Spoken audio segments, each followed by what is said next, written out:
Welcome everyone to another Knocked Conscious. I've got Tyler Todt down here. I've got Brent Freeman over here, and I'm just excited. So, Tyler, you have a very short amount of time with us. Welcome. Thank you for inspiring us to jump on here so you can share your inspiration with us, man. Welcome. Brother, it's an honor to be on here. Although now I feel terrible about my own YouTube show after seeing your intro. That's fire. What a baller intro you got, Mark. It's Jason to Drop the Mask. Drop the Mask pod. He did our intros, guy. I'll get you guys connected. He'll hook you up. He loves doing them. So that's awesome. He just had a baby girl. So congratulations. That's awesome, man. So. Many blessings to him. He's co-host. That's why he's no longer the co-host. He's focusing on the family. So I love it. I'm good really man. happy. Good man. Got the priorities right, man. Well, yeah, I've connected with Brent several times. I love this guy a lot, man. Yes, sir. You and Mark are boys, and so it's awesome to hop on here and jam a little bit with you guys, man. Yeah, well, thank you so much. So I literally just got thrust into this weird post, and Brent was talking about this thing. Brent and I came across each other very recently, just a month or two ago.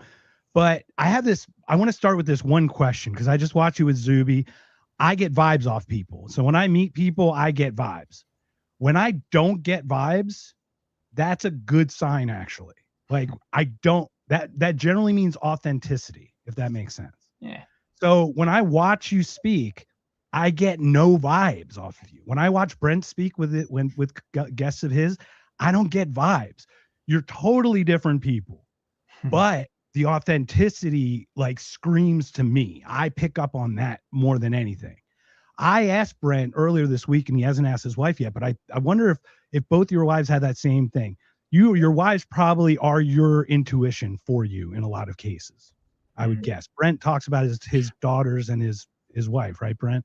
Yeah, I've got no vibes, man. I'm like a person that's missing a sense when it comes to like picking up on vibes around people. I'm dumb and blind, and so I literally use my wife and my daughters as a prosthetic sense. I always tell like, hey, like what about this person over here? What do you like? Oh, they're trouble. I'm like, okay. I start to, and it sounds bad. Like I used to think like they were just being mean, but invariably my wife would be within 5 seconds of meeting somebody. I know there's something wrong with this person, and I would find out maybe 10 years later, but she's always been right, like 100%. So now if any of my kids or my wife are like, hey, this is a problem, or this is a good person, like I get good vibes off them, whatever, I just like take that as gospel. I'm like, okay, I realize I don't have this ability. I'm going to outsource it to them. And this is the question. So Tyler, to you and Brent, is it your wives that sense that same authenticity? What would you say is the one thing about you as the core Tyler that is like the one thing that your wife gets about you?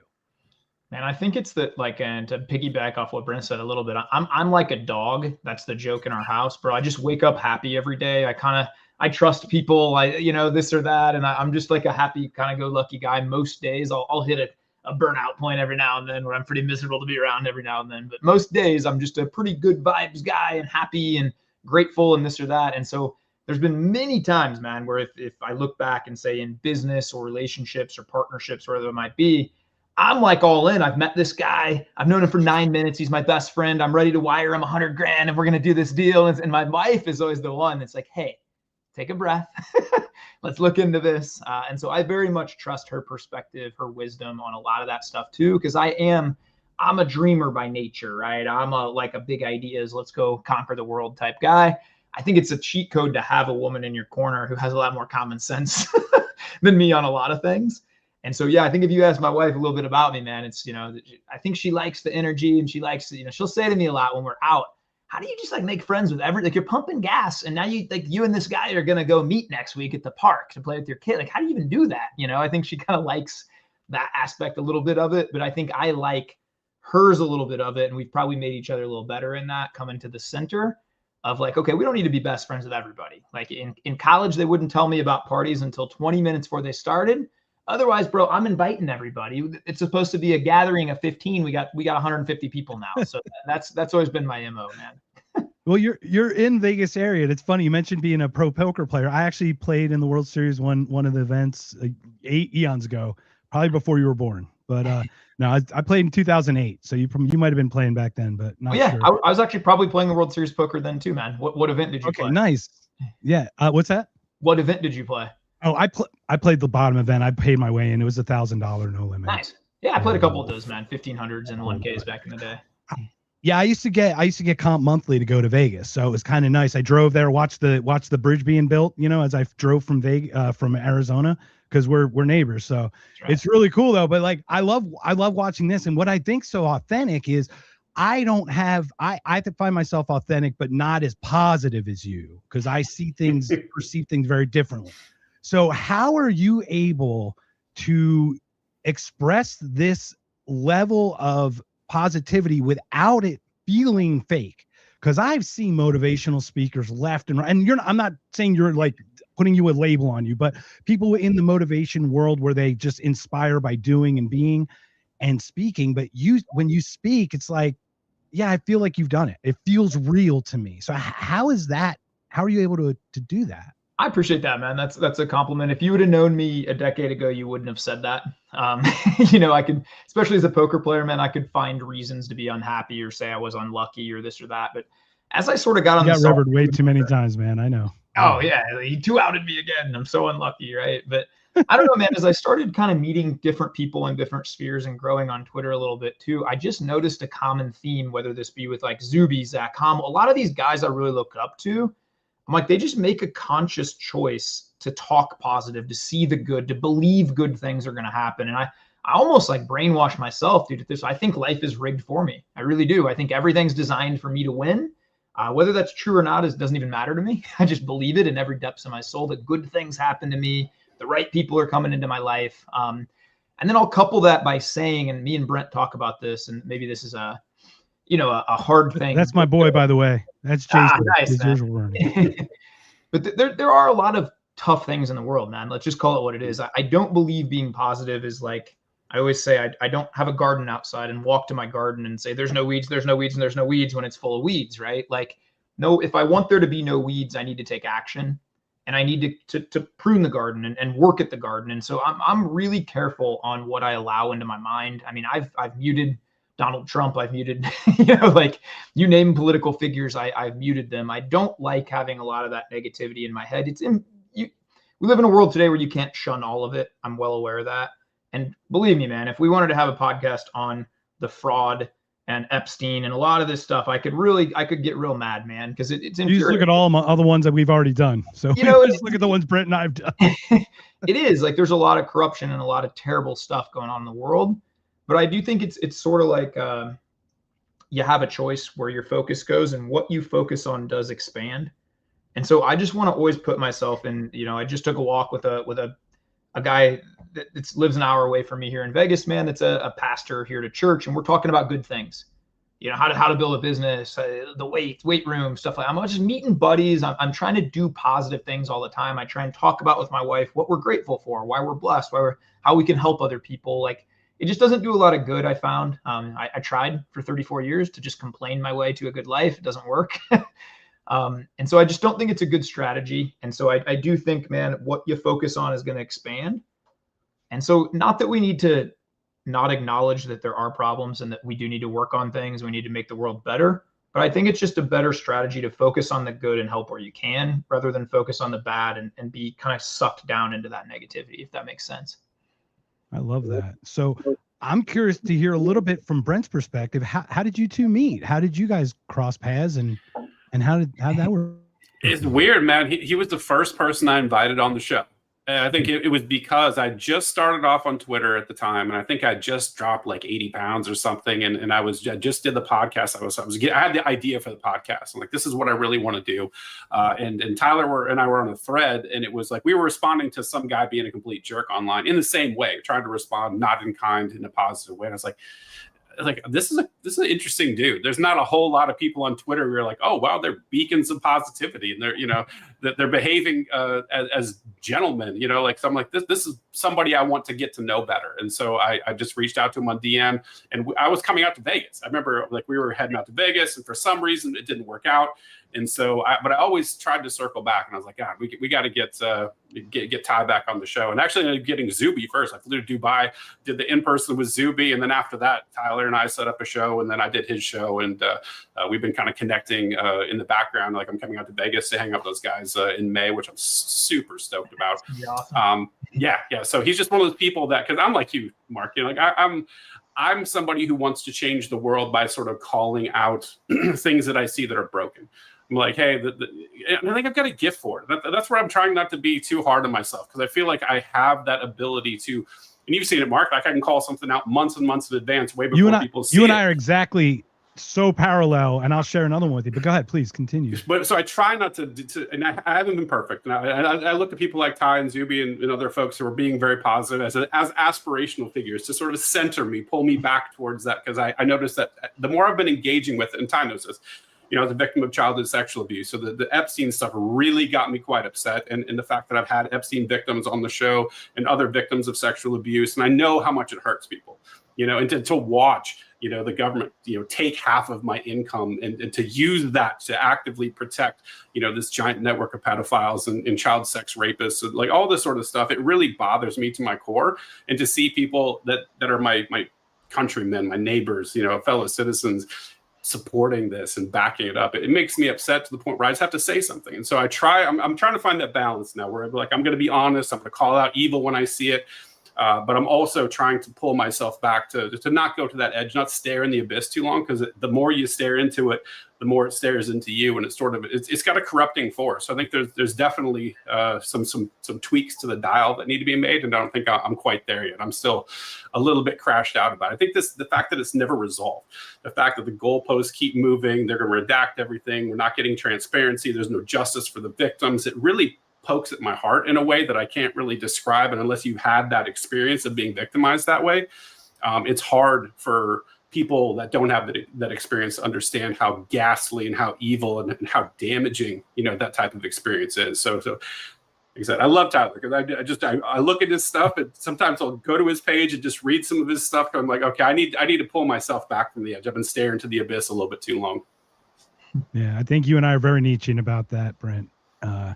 Yeah, we'll talk about that probably more on Thursday. I think we're all created different, though, right? And I do say, Brent, and that's the point, right? I admire both of you guys, because, you know, I was joking with a buddy the other day. He was telling me he started to have road rage, and you know, I'm like, well, bro, just take a breath and like wave him in and wish him a good day. And he goes, you know, that's one strategy, but he goes, maybe God put me right here, right now, to smite this guy and to teach him a lesson. And I'm like, I don't know the right answer, you know, but I do think that we're all different and unique. And if everybody lived like me, I'm well aware, you can't just really, you know, I'm like 99% not politics, 1% maybe in.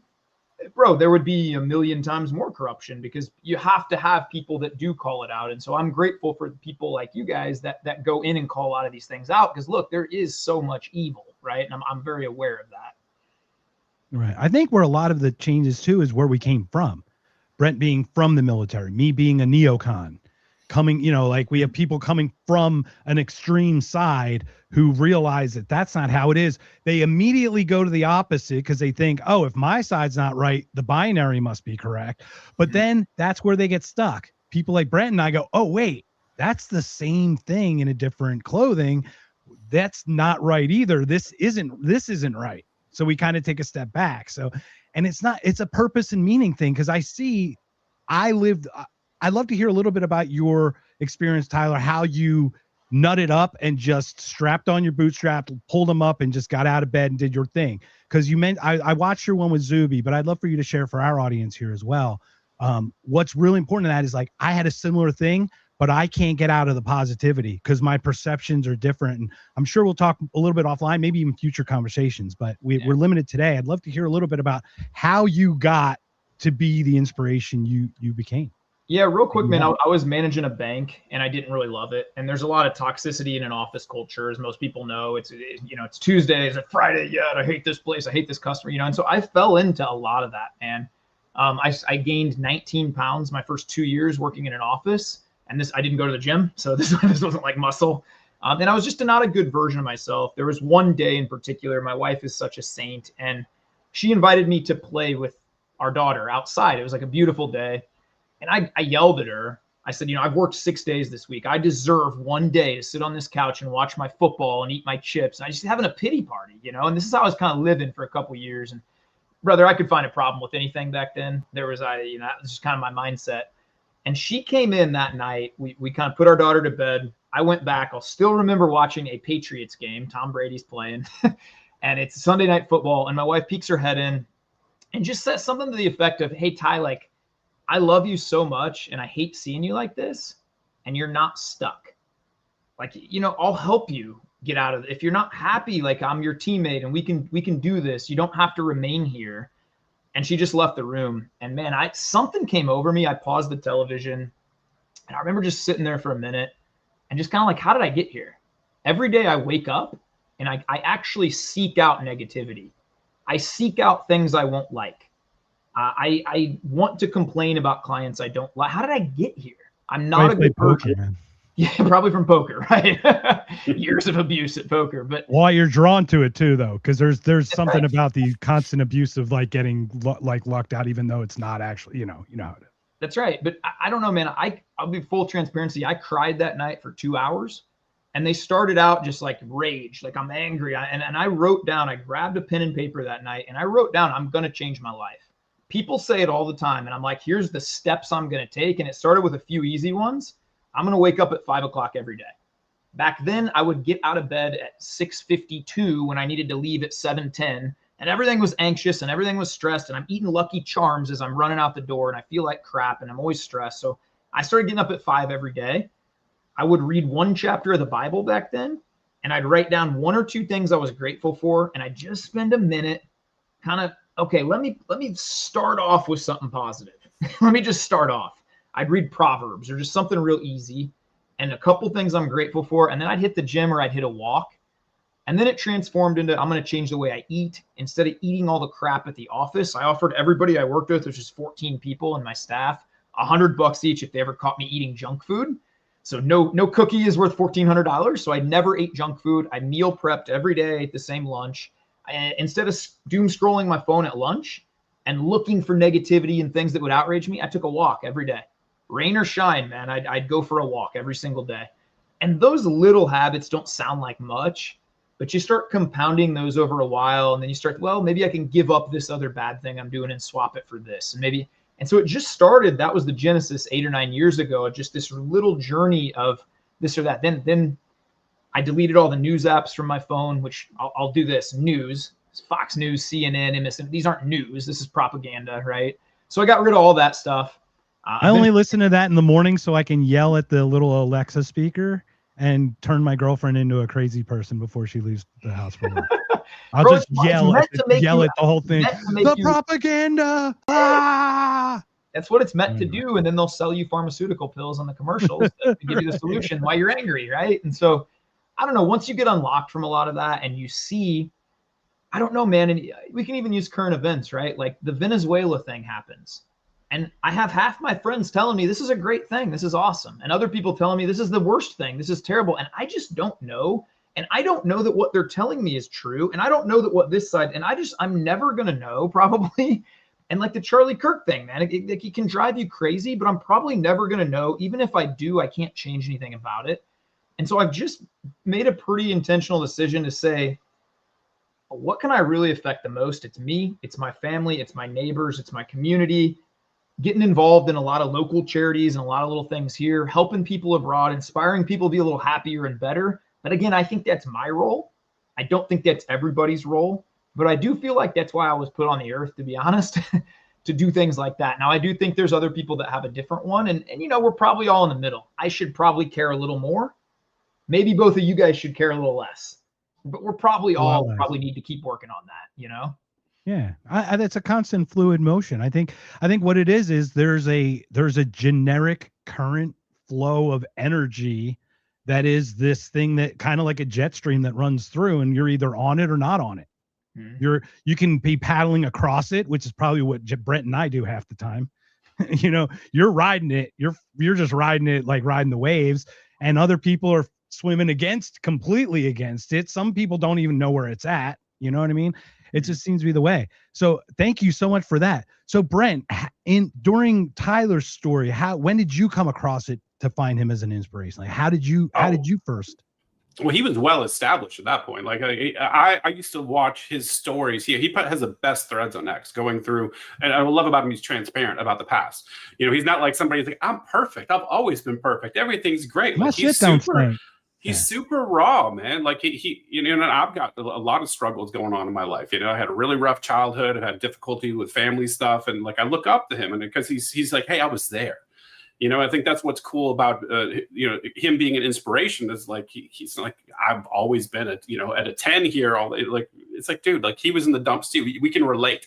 We've all been there, and he's transparent about those struggles, even if they're like embarrassing, even if they're like, it's super raw. And I think that takes a lot of guts because social media is vicious. You know, like I've got a small following, like 4,000 followers or something, and people are coming at me like left and right about the craziest stuff. And I watch the attacks Tyler takes on even having like, you know, kids that aren't white. Oh no, I've adopted some like it's, I mean, just horrible attacks, you know. And so to see somebody have the bravery to just be like, look, I wasn't always this way. I think it's better being, you know, approaching life the way I'm approaching it. Maybe you could benefit by my example. Like, I think that is what resonates with me. It's like, it's something that you think like, okay, well, I can get there too. I can improve my life if I adopt some of the lessons that Tyler is putting forward. Because as you know, as you get older, like the best lessons you learn are like the school of hard knocks. Like I made a mistake. I bumped my head into the wall a bunch of times. Hey, I did this for you, so you don't have to. Like, you don't have to learn the hard way. You know, trust me, bro. Like, look at my example. Look at my life. Like, this should be an example for you on how that you could maybe live a little bit better. And so, you know, like I said, he had already done that arc, and he was out on the other side. You never really get there. I know Tyler. Like, he's pretty self-conscious still, and he's like, I know I've got flaws, and he admits them all the time, which is great as far as the authenticity goes. But that's the humility that allows you to fix it. I mean, come on, there's a point where like, I'm healed. I mean, come on. If you ever get to a point where you think you're healed, that's probably when you're broken before your first real epiphany.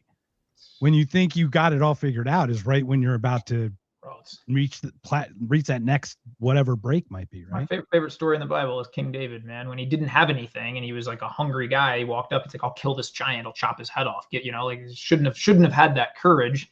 And then you fast forward 10 years later and he's like, I'm going to kill my best friend to sleep with his wife. Why? He was king. Do whatever he wanted, you know? And it's like, yeah, man, I appreciate you saying that too, Marcus.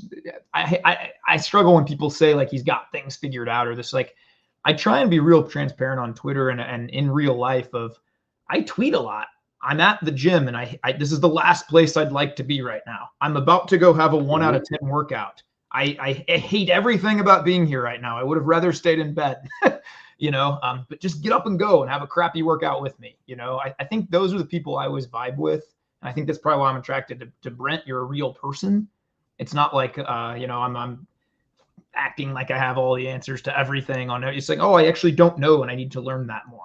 I think that's why I hate politics more than anything, because I'm yet to find one of them to come out and say, you know, man, I was over here and then some new information came in and actually now I'm going to pivot here.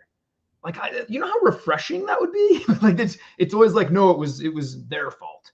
The previous. That was me and Michael Jackson, by the way. I believed all the allegations with Michael Jackson. And then I watched this other thing that completely changed my perspective. And then I had a 3-hour conversation with Michael Jackson's nephew. It's like a completely different world from what the world was painted to us from what the reality was. Even I talked with like journalists from the UK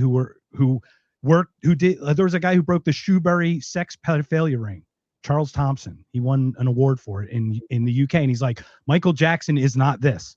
And you're like, you're talking about people from abuse, like Brent, yourself, for example, then that see this and they don't see what the characteristics are. And that's where the interesting pattern recognition comes in, because blaming someone illegally or wrongly is just as bad as the person getting away, because it dilutes the actual effectiveness of said issue or something like that. But let's stay positive, man, because this has been so good, man. You just make me want to get up out of bed. Before you move on, I want to call out something that's really, really important. Is that I think people get way too married to the ideas that are in their head. Like Tyler called it. Like it's refreshing for somebody to say, I believe this, and I got hit with some new information. I've taken some extra time and I've deep dove into this, and I realized I was actually wrong. And I think this is actually the truth right now. There's so few people that do that because you get tied into either ego right? It's tied. It's my idea, so I have to defend it. Whether it's right or wrong is irrelevant. I have to defend this thing to the death because it's my idea. You identify with it, or it's my team's idea. Like this is what we believe. This is over here, and this is part of my identity with the group identity. It's beyond personal identity. It's like sort of like a second order identity. And those two things drive a lot of mistakes. I think people get ossified in their thinking, and they get rigid, and they get vicious, like a badger that's been cornered. And they like to attack people if anybody says anything about their idea. And so I think this is where, Mark, you and I are really much, very much alike in this regard. It's like we're curious, we're exploring, we're open, and can point to like 90 other times we've changed our mind on something. We don't sort of hold on to with a death grip being right, or like, I don't give a crap about that. Like if I'm wrong, if somebody shows me I'm wrong, I'm like, thank you very much for correcting me. Thank you. That is science. Prove me wrong, please. Like, so we can be right. The closer to the right. Yeah. That's a great point. And Tyler, to your point, I'd love for you to delve into this a little bit, is people just think too much. Like Brent, you and I are probably like that. When we start feeling a little down in the dumps, when we start getting depressed, how do I get out of it? We start thinking about how to do it. No, just do something and then correct as you go. You have to move, get your gills, get the water flowing over the gills, become the shark again. You know what I mean? Like you have to actually act first.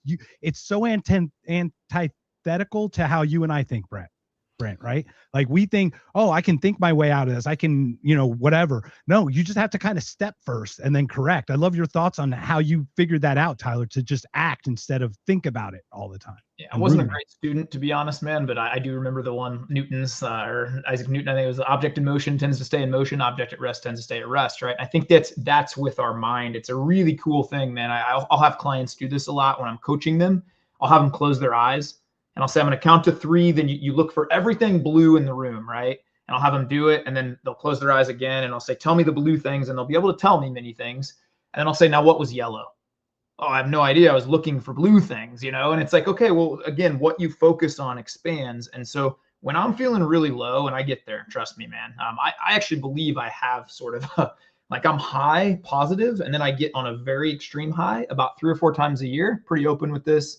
Can remember all the way back to my teenage years. And then I always know about the time I think I could be president of the United States, I could fix things, I know I'm going to hit a 3 or 4 day low. I kind of tend to cycle. And it's a crash. It's like it's getting rugged. I mean, it's like a void. You talk about like a power vacuum. Yeah. It like sucks everything out. Yeah. Oh, bro, then it's like, it's hard to get the mail. It's hard to write something you're grateful for. Your mind is consumed with some negativity. And so I have a process I go to now on that. And it's super easy.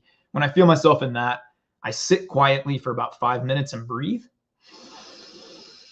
And I just get myself as conscious as I possibly can. And I actually picture myself move into that frontal lobe where I have control, where I'm not just autopilot, but I can choose to raise my hand. I can choose to keep it up. I can choose to put it down. I'm in control. And then I make a list of 5 of the easiest things that you could ever accomplish in your life. The first one is always the same. Make a list. Okay, man, boom, I already got a win. I'm making a list. Number 2, drink a water. 20% of the way there already. It's great. That's right. Drink a water. How easy is that? Number 3, text somebody something that you're grateful for about them, or, text your mom how much you love her, text your wife how much you love her, go tell your kid, give them a hug, how much you just go try and make somebody's day a little bit better in 1 sentence or 1 little action. Take a 10-minute walk, come back and write your next wins. That's a process that I have gone to about 100 times, and our brain, if you actually study like your neural scans, man, it creates a new pathway. Then when you're going negative, you've hit 5 wins, and all of a sudden it's got a new pathway. Now we got momentum. The object is in motion. It wants to stay in motion. It wants to look for new yellow things. It wants to discover ways to win. And so that's a really, really powerful way to just get yourself out of a rut. Now, not that there's been days I've done this 4 times. This isn't like a magic pill. Half hour later, it's a process.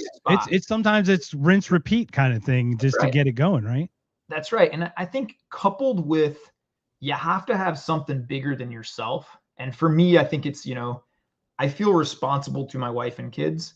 I feel responsible to the people around me. I coach a lot of clients. So it's, for me to lay on the couch for 5 days in a row and just drink and smoke pot and eat Cheetos, I'd let a lot of people down. And so I have that awareness of why I need to do what I need to do as well. And I've kind of built in systems for people depend on me where I can't languish for long periods of time. I can certainly tell people, and have before, bro, I'm in a terrible headspace. We can't do a coaching call today. I've done that. And I need a day. You have to, because you will hurt that person. That's you right. will unintentionally affect that person in a way you have no idea how it could happen if you're not whole. How can I get better? You can't. Life sucks. It's awful. I paid you for this. So yeah, I think it's having that sort of deeper why behind you of why it's so important I get up and get in motion. I read mine back to myself sometimes, of why I want to get up and go. So Brent, do you have anything like that? I would assume you have manic and depressive moments like we all do, where you just are like, you hit this peak and then crash and you're like, I got to get out of this. I'm not that way. I think I probably have a little bit of, like, real talk. I'm probably a little bit hypomanic sometimes. Like, I will go through, and this comes to, I'm well aware of myself and like what my limitations are, also my gifts. And I'm ADD as hell, which means I'm interested in a million things, which makes me great in a lot of ways, right? But I'm also low conscientiousness. It's always been a struggle for me, and also maybe a hypomanic. So I get like Ty, I can see this like grand vision, and I come down off of that, but it's not like I don't have a crash. I don't have a depressive side to that. Like, I've never been a depressive person, which is weird because of my history. I'm told from everyone I've went to for therapy, they're like, you're really lucky that you don't suffer from like anxiety and depression.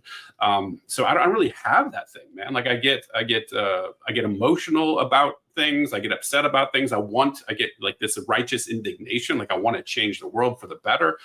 That sort of goes. Do you think there's a little Messiah complex in you? I don't think so. I think there used to be. There was a time. I think I have some of that, but not from like, I'm the solution. I'm just part of the message. Like, it's still part. You know what I mean? Like, it's not me. I'm just a conduit of, versus like the thing out, if that makes sense. It does make sense. And I get why you asked that question, but I don't think I have that anymore. I think there was a little bit, but it was like, I think it came from being so hurt that I wanted the world to be better in a fundamental way. I thought maybe I could change it, right? So I had this delusion of grandeur that I can change other people. And I think maybe 5-10 years ago, I just came to this point, like, I can't change other people. I want to be a voice. That's why I have the show. I want to sort of put my voice out. I think I have important input to the conversation, but I don't stress about changing anyone's mind. You see me, Mark, like, I just say it. I say what I think. 100%. This is what I think. I will call people out if I think they're being evil. I'll say all the things, but I also am at peace in the fact that I see the world as like concentric circles of control. They're the locus of control with yourself. Like, you have full control almost. I mean, certainly things you can't do. Somebody with guns are going to come and do something to you if you break a law or whatever. But like, for the most part, you have way more control. It's like the meme. Like, you can just do things for the most part. And in your family, you have the second most control. And then beyond that, in your local community, like it goes outward. And everybody, I think, gets tied up in like, I'm going to change the federal government. It's like, no, you're not. No, you're not. You're not going to move the needle at all. So I think when I was younger and more naive, I thought maybe I could affect this grand change. I don't think that anymore. I think now I'm just like, I'm so at peace with like, I'm going to take care of myself. I'm going to try to focus on becoming a better version of myself, trying to put positive vibes in the world and try to, call out evil, but also lift up good. Like, I think it's two sides of the same coin. Having some balance is somewhere I could probably work on, but I'm totally comfortable letting the chips fall where they may. It's like, that's not my thing. I'm not going to change everyone's mind, and I'm totally okay with that. So I think when I was younger, more naive, maybe a touch of that, but I don't have it now. I'm very much at peace. I'm going to do my best. I'm going to go out there, try to do my best in this world, try to do my best at work with my family, and maybe I can provide some value to somebody online, maybe take some ideas of mine and run with them and maybe expand their worldview or learn something cool about science and consciousness. I know, Mark, that's one of your big topics. I like to have fun with it, and I'm not stressing. So right now I have 0% of that. Yeah, I think a misconception is like us showing some issues is not just us complaining. We're also doing stuff on the back end for ourselves. Like, I'm trying to, transition into precious metals, things like that, or looking at homesteading, or looking into certain things, or how to work and build a community, talking to your neighbor more often, things like that. I love that as well. It's such a great thing. So Tyler, if I may get back to you for a second, Brent and I don't want to speak for Brent, but we're not of the faith the way I think you are. Mm-hmm. Would that sound right, Brent? Is that sound yeah, right? no, Tyler and I have talked a lot about this. Again, I love chatting about this stuff too. And this is the thing. I know we don't have much time. I'm sure we're gonna have more Peterson-like value of the Bible versus factual Bible versus truth Bible kind of things, because I honestly think that the Bible's loaded with truth, and the problem is it's not factual. And the people who there's a very large percentage of people who take it factually way more than they should take it truthfully, if that makes sense to me. And that creates a much more of the division among humans than I think it should. My question for you, though, and Brent, I'd love for you to follow up with yours, but have you had a spiritual experience where not just reading the Bible, obviously you had epiphanies and things like that, but I'm talking about, have you had one of these moments where you met God in your way, that direct link that you talk about? Yeah, so I'll start this by saying, and I think Brent knows this about me. I always say, man, I have a faith. It's my foundation. I also don't know, and I get crucified online for saying this, but if God's infinitely smart, that's what I want to do, because I don't want to attack you for this, because I see you as a highly intelligent, logical person. Is once again, we talk about what actually is, right? And that's where Brent and I are like truth seekers in this weird way that just creates a dissonance. But I think the way you're going to explain this is going to make it bridge that gap for us. So that's why I want to offer you that opportunity. So the first thing I think is, I've studied as a former poker player. I like odds and I like statistics, and I actually read a lot of atheist viewpoints and Big Bang, and I read a lot of Case for Christ and former atheists that said, man, everything kind of points to God. And I sort of logically reasoned after this in my own mind, it's far more likely that there's just an intelligent designer, that there's one being that created the maybe simulation we're in or all the whatever it is. But there's got to be a creator. That makes more sense to me. But I get killed for this online. If that creator or being is infinitely smarter than me, who am I to say every word in the Bible means this? Maybe some of them are just stories to inspire people at certain times. Maybe some of them did happen and they are completely factual. I know at low points in my life, something even supernatural will cling on to me where I'll think of a Bible character. And I'm like, he got through that. I can get through this. Maybe that's what it's meant for. Maybe it didn't actually. I don't know those things. I think anybody who says, I 100% know everything God thinks, I kind of dismiss a lot of what they say, because that seems silly, man. The same way I'm walking and an ant on the ground can't look at me and think, I know what he's thinking today. I know what he's doing. And God is even farther apart than that. So to me, that happened. Now, my big thing, man, I grew up in the church. I turned my back on the church and was kind of I don't know. I went to college. I started playing poker, making a lot of money at poker. I was in co-ed dorms, and I literally flat out told my parents at 19, maybe you need church. That's awesome for you. I don't. I'm having a lot of fun over here. I don't want to follow these rules. I'd rather go do my thing over here, right? I did that for 7-8 years, and to be honest, I won. I would say that game of life, man. I drove a $75,000 Benz when I was 22. I was the first person. I bought a house on a golf course. I made $1.5 million before I was 28 years old playing poker. I had a house on a golf course. I was at nightclubs with famous people, with Playboy Playmates in my booth, right? I had everything you could ever want. And man, it all came crashing down when I was 27, 28. I just kind of realized one night, what's the point?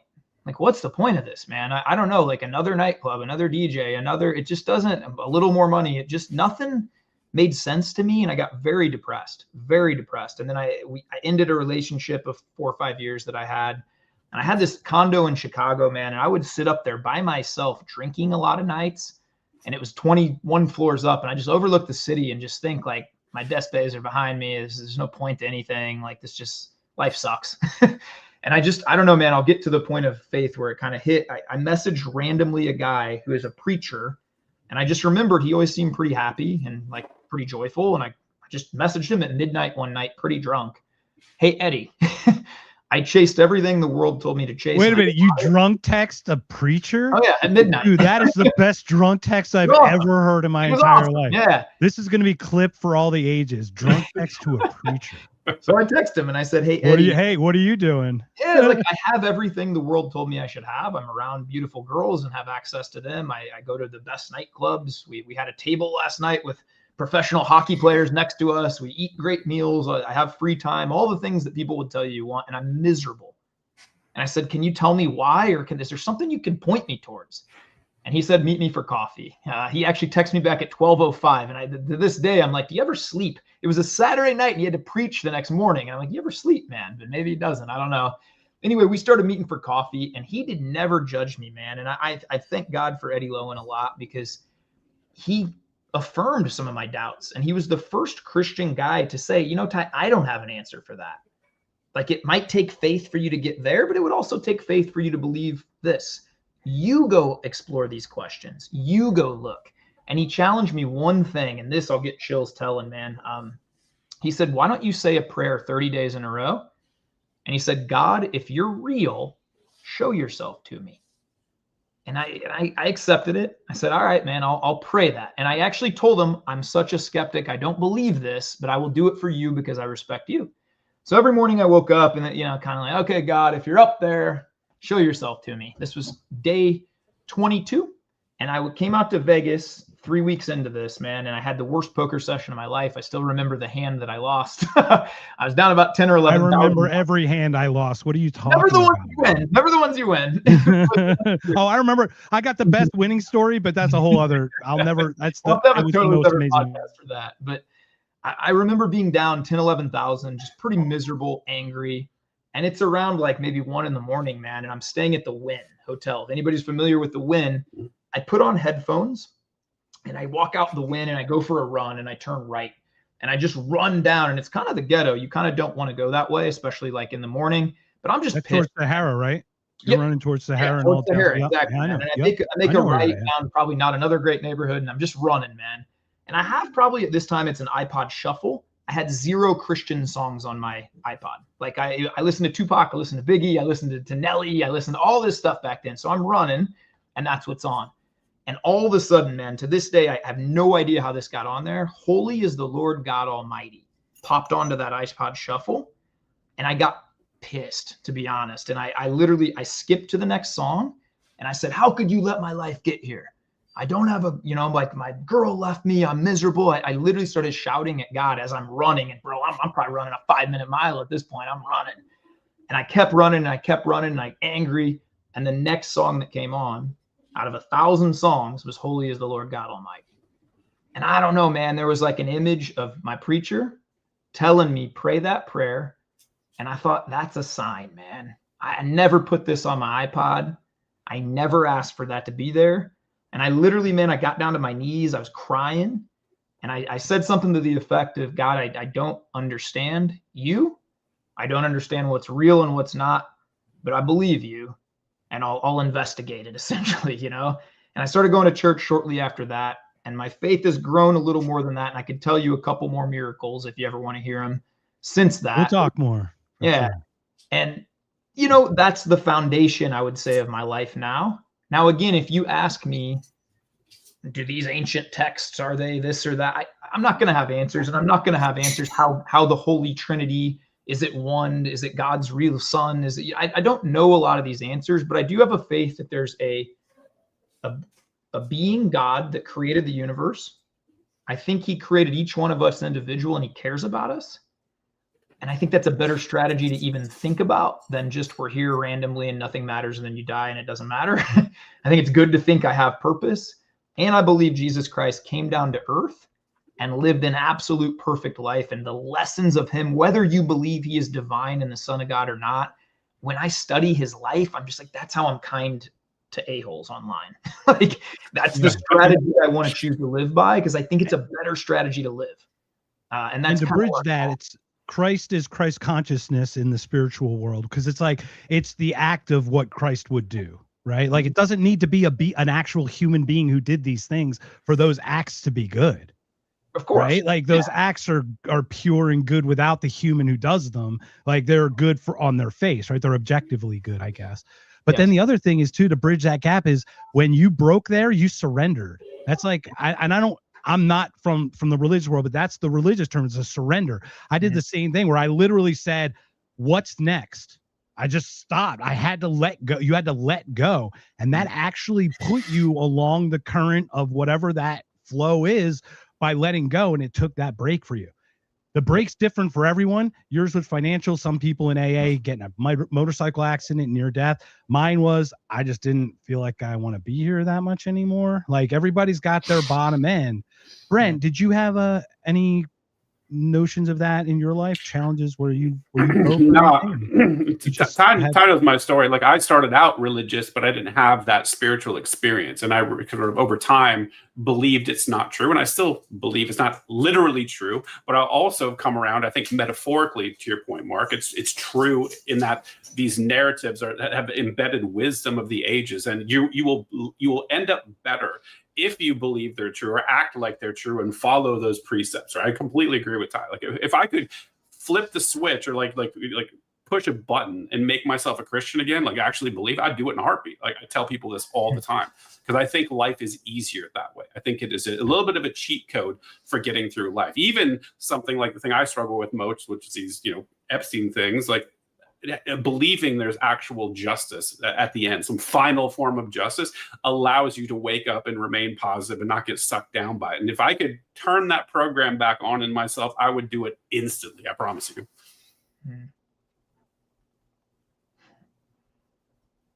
I totally get it, guys. And we've got about 10 minutes left for your time, Tyler. I want to be respectful of your time. But Brent, you're absolutely right, man. It's the same thing as like those little truths get us through. You know what I mean? And we'll talk more because, Tyler, you haven't heard what I went through. You haven't heard my experiences yet. And if you did, you'd be like, oh, that's interesting that we're even talking the way we talk. So yeah, I'll share some stuff with you. But is there anything you guys have before we call? Like, I'm so honored and blessed that you could even share an hour with me. I'm still looking for change in my sofa cushion, but I don't think I'm going to do it. But I really am trying. I'm trying my best. But my girlfriend and I visit up there 5-6 times a year, so maybe we can connect up there too. Well, hey, I actually have one thing, and I want to give Tyler the floor because I want to talk about I want to have him talk about the meeting that we're going to have in Vegas with Zuby. Like, I think I'm so excited about it. I want to hear more. Also, I want to give him an opportunity to maybe invite some other people to come. Oh, man. Yeah, Mark, you should join us for that, man. So it's May 28th, 29th, 30th. Keep me just one spot open. Just keep one spot open. I am trying my best, but I might lose my girlfriend over this. Not because she doesn't think I love her, but like, she's like, you're too all in on everything here. So I'm just saying. So I might need you guys to. Man. I will say this too, man, Mark. I've had 2 wives or girlfriends actually mail me letters and call me. One of them after the retreat, about a month after, was one of them, and say, I don't know what kind of cult weird thing you guys run there in Vegas at these men's retreats, but thanks. My husband came back just like a better version of himself. And so whatever you guys did, thanks. I think sometimes it's a hard sell on the wives. Come to Vegas. There's 15 guys that are what are you guys going to do out in Vegas? It's cool, man. We call it like a mastermind men's retreat. And all we're doing is getting a group of 15, 20 guys together. We stay in a mansion. I bring in a personal chef, all kind. We do really cool stuff, man. We hike and climb sand dunes in the Mojave Desert. We race around some cool stuff. We got some really fun activities. Bring in some cool speakers. Zuby's there. If you don't know anything about Zuby, just Google Zuby. One of the guys who's had a big Zuby for everyone who doesn't know. Yeah, that's right. And so, man, we share a lot of wisdom. We network a lot with each other. I have a lot of like guided activities and things we do too. But really, man, we talk about a lot of the deep stuff. Meaning of life type stuff, how you become the best version of yourself, how you reach different levels of consciousness. We do a lot of deep breath work. We've had guys, describe it like, man, we had one guy who came last year who smoked pot 4 times a day, every day for the last three decades. And he did breath work with us. And I'll never forget, he goes, I can get high on my own supply now. And he hasn't smoked pot a year since, man. So, he's actually dude on Twitter. But does it turn off his dreams? No, it does not. No, it does not. we're just interested in becoming better versions of ourselves, man. And I always say it is biblical, but I think it's just a truth again that iron sharpens iron. And so you don't need to be a Christian to come on this, man. My favorite thing is I've had guys come on this. I had one that was I can't remember what's the name. What's Tom Cruise? Scientologist, yeah. He's a devout Scientologist. And he said, is it okay if I come? And I said, of course, just be respectful of what we do. We'll be respectful of what you do. We've had guys come on that have no faith to Jewish faith, to different faith, everything, right? So it's kind of come as you are, man. Everybody's respectful to everybody, but it's something real powerful getting 15 people that all want to grow in these areas together and sharing ideas and networking. So yeah, anybody's interested in that, man, shoot me a message anytime on Twitter @TyRomper. And yeah, man, I'm happy to share info and do anything we can to get you to one of those, because would be a lot of fun, man. And again, you're I not want to do it. People who are am I on your screen, guys? No, we lost your camera, Mark. Yeah, so keep talking, guys. I don't know what's happened. I tried to remove myself, but keep going. But I'm here. I think you're going to find people just like me and Brent. I'm looking. Don't say we have all the answers to everything. Even the quote unquote leaders of some of these things. Zuby is a guy who, you ask him questions. This is what works for me, but it might not for you. But here's how we can apply it to your life, right? And so you won't find any gurus that are perfect at these things, but you'll find a lot of guys who just want to keep getting better at the areas of their life that are important to them, which is generally all about the same. And we all kind of want the same stuff, man. We want a deep purpose and meaning in the work we do. We want to be fit and healthy. We want to be great dads and husbands and leaders of our community. We want to be, financially free and work towards that and build businesses and create things we love. So it's a great network of people there, man. I'm excited to hug you in person, Brent. It's long overdue. Yeah, dude, like for real, man. I'm so excited about it. I seriously am. It's a very rough last 2 years for me. Looking like things are changing. The current is starting to change, and this is something that I've been looking forward to for some time, because I don't have a lot of people like you in my actual life. I'm one of those people that, I have that really stressful career in tech, and my life is dealing with, I got 2 adult children who have disabilities, and I'm taking care of work stuff, and like my wife's having back surgery. Like you can list all of the things that have gone wrong in the last 2 years. It would be a book probably the size of the Bible. So I'm so excited to sort of just connect in person with such a group of like-minded people that are all aiming the right direction. Because I think that the saying is really, really true, that you're sort of like the average of the 10 people you hang around with most. And I need some more great people in my life to help me improve. I think we all do, and that's one of the coolest things about this. And we always do. I should throw this in, Brent. I think I told you before you signed up, but every time, at least one night, we have a conspiracy theory night where everybody's like, throw out your wildest one. Let's talk about them. Let's share this. What do you think about this? I guess I can't come. I'm out because I got ones that are like, what the fuck? It's always interesting, man. And I've completely changed my view on certain things from talks at these. Like I was literally 100% on certain issues. And then I'm like, okay, man, I've moved all the way over to like 10% now on some of these things, So it's awesome to get around great people, man. Fun stuff. It's a shame my sales have atrophied so much, my sales skills, because I got to sell this now for. I'll hop on a call with you, man. She can feel my energy and my passion. Honestly, I'm gonna get her connected with you and watch it. And the thing is, like physically, I got to try to keep up with you guys, and I know I can't, but I'll try. My will is there. My spirit will be there. I'll drag my broken ass up a hill any day just to do it, because you can't tell me I can't. Mark, my favorite story of all, I've run 14 of these conferences, man. We had one guy come on, and I won't say his name. You might not want me to, but he was 290 pounds, I think, when he came on. And he was like, 5'8", 5'9", very, very overweight. And he kept saying leading up to it, I don't think I can do a hike or this or that. So don't worry about it, bro. We've had guys just make it halfway. That's the win. Take a couple more steps. You got 10 guys cheering. Every step's a win, man. Totally. Yeah. It's not about the whole thing. It's about bettering yourself. That's exactly right, man. Well, dude, he made it up this sand dune a lot of the way, and he gets probably 80% up, and he's, I need a break. There's already some guys at the top. Every single guy comes down, and we all sit with them for a while, and then he takes a couple steps and sits a bit, couple steps, sits a bit, couple. That guy made it to the top of that sand dune and screamed like I've never heard a guy scream before. And he said, a part of me died on this hill today. I'm going to go home and change my life. And that guy lost like 50, 60 pounds, man, in the next 6-7 months. A part of them lived that day too, though. That's right. The rest of them lived. And that's my story too. Brent and I share like a weight loss story. You had the same weight loss. I'm 5'7", 5'8", and I ballooned up to 315. So I'm down to 195-ish now, but it was a struggle. Like I was going to beat John Candy. I was going to eat myself to death. I was going to die at like 42. So that's how I perceived my life until I did what my stuff that I worked on. So for you, man, the whole system is designed for us to end up that way. I ended up on anxiety and depression meds, man, when I was 34 years old, right? The system is designed for you to end up that way. You got to break free from it. Yeah, you gotta do it. And that's probably the perfect thing, Guys, anything else before we call it? I'm just so grateful for the time because I know the hour goes so quickly for us. Should be called time warp because it's like there goes an hour. Let's hop on once a month together, the three of us, and can't you share these on all of our platforms when we do them?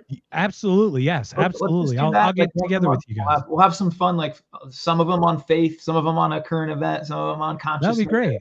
All these things, man. I'd love a moon landing one. I'm still 50-50. Yeah, I did a whole I'll send you the 3 podcasts I did on moon landing. Oh, I love that, man. I only did one. I'm just kidding. I only did one, but still, I'm sure Brent did a couple too. But yeah, that would be awesome. Like, I think this is a great thing for like men's health, men's energy. Like, we're different generations. Brent, you and I are even probably different generation than you, Tyler. And then you've got your kids, so you got like the alpha generation. You've got probably almost run the gamut with everybody's kids and everybody. So we can be a message for a lot of people. Well, cool, man. Everyone, thank you again. Before we call it, before you give all your stuff, before we call it a day, this week is crazy for myself. Tomorrow, Jake and I have an If by Whiskey. We have Raw Egg Nationalist on. So we are going to be, big get. Jake hooked that one up. I'm super excited. Then Brent, you and I on Thursday get to talk with Sterling Cooley. So that'll be my first conversation where we'll talk consciousness.